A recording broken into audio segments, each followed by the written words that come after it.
But before we get to all that, one of the things that we wanted to note is that really it's painfully obvious to everyone the true motivation of the Democrats' historic obstruction has now become very clear for everyone. I want to use a little simple, Lily, if you show me this real quick, just real quick, simple facts, because these things get obscured too much. But there are simple facts about the Democrat shutdown that everybody needs to recognize. Here's 4 of them. First of all, we have to have Democrats to reopen the government. You know that in the Senate it requires 60 votes to break an impasse.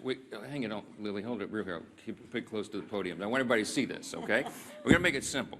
I had my 15-year-old son and some of his friends were together over the weekend, and they wanted me to explain it to them as simply as possible. This is the little formulation, okay? Hey, fellas, remember from civics, you got to have 60 votes in the Senate. We only have 53 Republicans, so we must have Democrats to do it. The Democrats are out trying to claim that this is all on Republicans because we control the government. We don't control the Senate without 60 votes, so you have to have them. Now they've voted 13 times, those Senate Democrats, counting the House and the Senate together, they voted 13 times to keep the government closed. And what they're demanding as a ransom to reopen the government are some really crazy things. They want to restore $200 billion in health benefits paid for by U.S. taxpayers to illegal aliens and non-citizens. We can't do that. They want billions of dollars in wasteful programs to be returned to foreign countries for things that none of you would agree with. We are not going to do that. They want $500 million to go back to left-leaning news organizations, paid for by taxpayers. We can't do that. And then they want to cut $50 billion from the Rural Hospital Fund that Republicans got signed into law July 4th to prop up health care in red states and rural areas around the country. It's too important, but they want to take that away. They know that we can't do it. And now that they've begun to admit what this is all about, thanks, Lee, put it on the thing there, they're admitting what they're up to. Chuck Schumer said every day of the shutdown gets better for us, meaning the Democrat Party. And you know, we had the second-ranked Democrat in the House, the minority whip, who just said a few days ago, the end of last week, that we know that this is causing great pain for the American people, but we have to use this leverage. We don't have many times where we have leverage like this. And so they've shown you what the real motivation is. But ultimately, why are they doing all that? Let me summarize this really quickly, as simply as I can, for the civic students back home. Republicans are not demanding anything, literally nothing. All we want is to reopen the government. The Democrats are demanding all those things I just showed you on the chart, plus a lot more. When I say they want to send money to foreign countries, this is some of the things that they would propose that we spend money on again. They're demanding, this is a ransom to reopen the government. Things like $4 million for global LGBTQI plus awareness campaigns around the world. $4 million for the LGBTQI plus democracy grants in the Balkans. They want $2 million for feminist democratic principles projects in Africa. We're not doing that. But again, the question is why? Why? This sounds crazy. It is. Why would they do this? And what we saw on vivid display over the weekend was the re-emphasis of this fact. This is motivated purely out of fear. And what do we mean by that? You saw the Democratic leader in the House, Hakeem Jeffries, endorse Zohran Mamdani for mayor of New York City on Friday. It was an illustration of what we're facing here. The Democrats right now fear the far-left activists more than they fear air traffic controllers, Border Patrol agents, American service members, and so many others missing their paychecks. They fear the Marxist insurgents like Mamdani more than they fear families and children going hungry from lapsed benefits that keep food on their tables. They simply fear losing their own political positions next November if they don't appease the angry far-left base right now. And they will appease that base at any cost, no matter how much pain's inflicted. In fact, they've said in their own words, this gets better for us day by day. How does it get better? How does it get better? Because they're proving to the angry far-left base in their party that they will prioritize them over the American people. And simply put, it's the profound fear in the Democratic Party that drives this shutdown. It is not principle, it is not policy, it is certainly not concern for the constituents that they say that they want to represent. We know that because even their own constituents now are begging Democrats to stop the political games and reopen the government.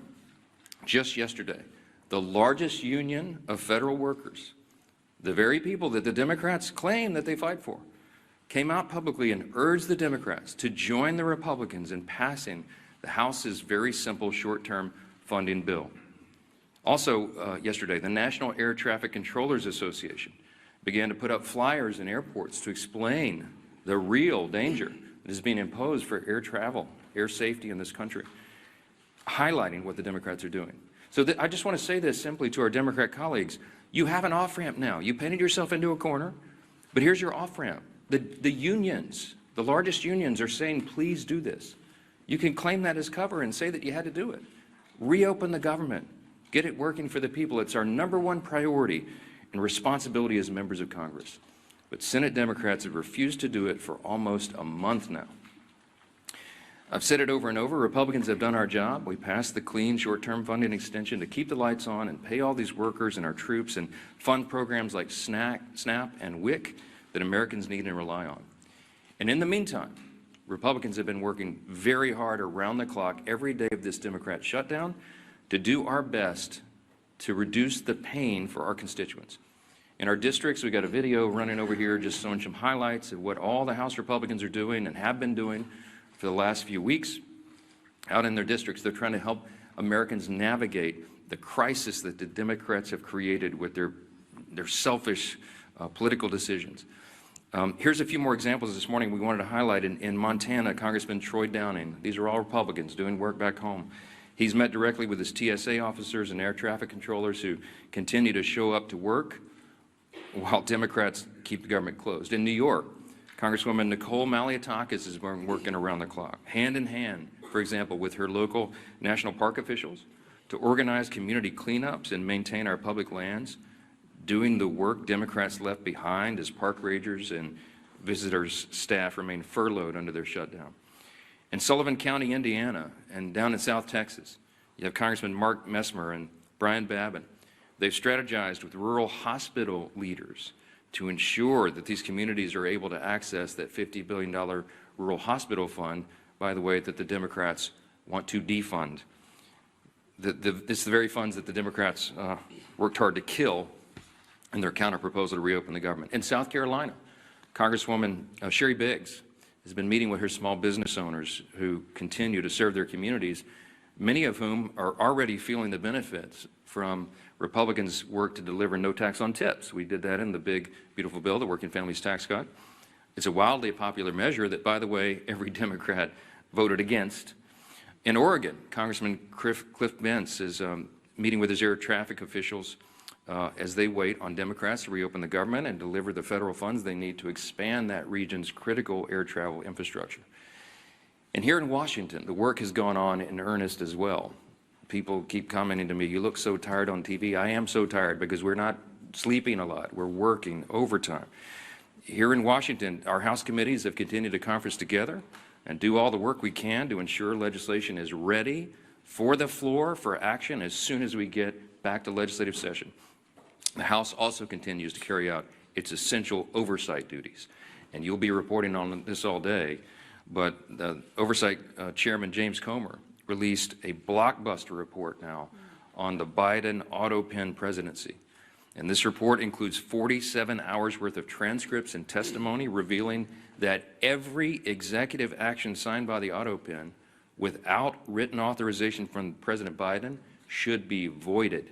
This is an unprecedented situation in American politics and government. The actions of President Biden simply were not all his own actions, and there are major implications to that, including all the pardons that he signed. But don't get me started. Okay, on Friday, the Energy and Commerce Chairman, Brett Guthrie, these are all Republican actions, he launched a bipartisan investigation into the NBA's handling of betting and illegal gambling allegations following the recent shocking reports that raised questions and integrity concerns. And as we covered last week, the House Oversight Committee also delivered its third batch of files from the Epstein investigation, now totaling 43,000 pages and documents, pieces of evidence, including personal flight logs, financial ledgers, daily calendars, and diaries of Epstein himself. Republicans are here in Washington, and we're out in our district, fanned out across the country, doing good work on behalf of the people we serve and represent. And what are the Democrats doing? You've seen it. They're posting TikTok videos. They're bragging about using the American people's pain as their political leverage. And House Republicans are taking this day by day, just like the rest of the country. We have our House Republicans on a 48-hour return notice so they can get back, understanding that some flights may well be delayed. But to get everybody back here as soon as possible, as soon as the Democrats decide to do the right thing and reopen the government, as possible, as soon as the Democrats decide to do the right thing and reopen the government, we will get back to immediate and urgent and necessary business on the House floor itself.